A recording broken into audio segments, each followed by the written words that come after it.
Eddie Jones believes England already hold a small advantage over Australia due to their four-game unbeaten streak against the Wallabies ahead of this Saturday's renewal of a famous rivalry.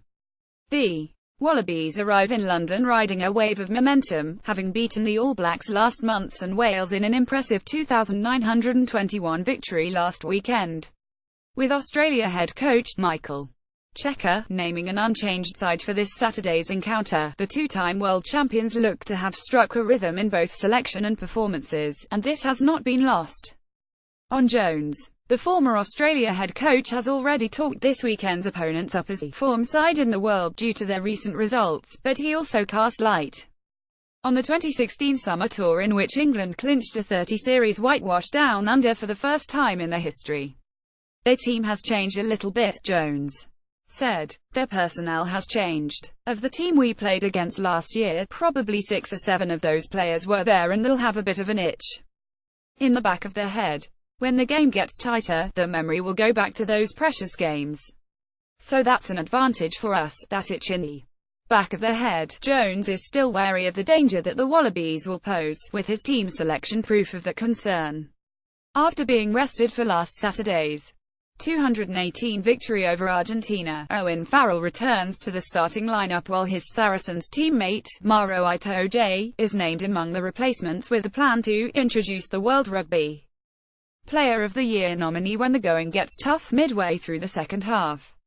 There could easily have been either Charlie Ewels or George Cruis slated as second-row cover this weekend, but 23-year-old Itoje left Jones in no doubt that he is ready to return to the international stage. Have also sat out the win against the Pumas.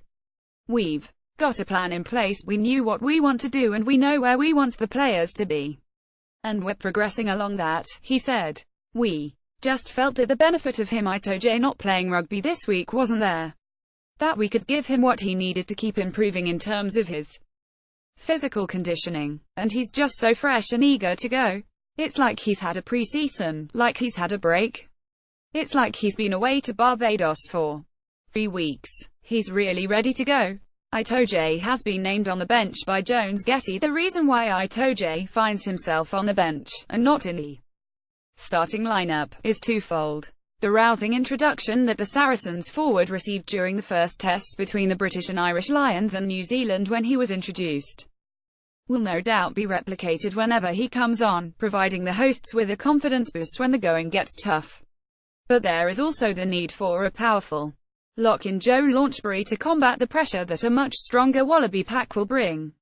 The Australian front row of Scott Sio, Tatafu Politano and Sekope Kepu boast a handy 210 test caps between them, but it's the inclusion of lock Adam Coleman that makes the set piece so much stronger than England fans will remember. The Melbourne Rebels lock may not be at 100%, but as his try-scoring display against Wales last week proved, his importance to Cheika's side has resulted in the head coach taking a gamble on Coleman. Michael Cheika and Jones have a long-winded rivalry. Getty, he is not 100%, said Cheika. I would be lying if said he was 100 and you know. I never lie. I would say he got through today pretty good, better than I thought, and we would not pick him if we did not think he could do his job. He is a tough lad. But Jones will deploy Launchbury in the hope of countering Coleman's ability, before bringing Itoje on to finish the job. That's why he has been selected, Jones added. He's got a big job to do. We need a big right lock. We need someone to match Coleman who has been quite dominant for them and Joe has got that job. Reuse content.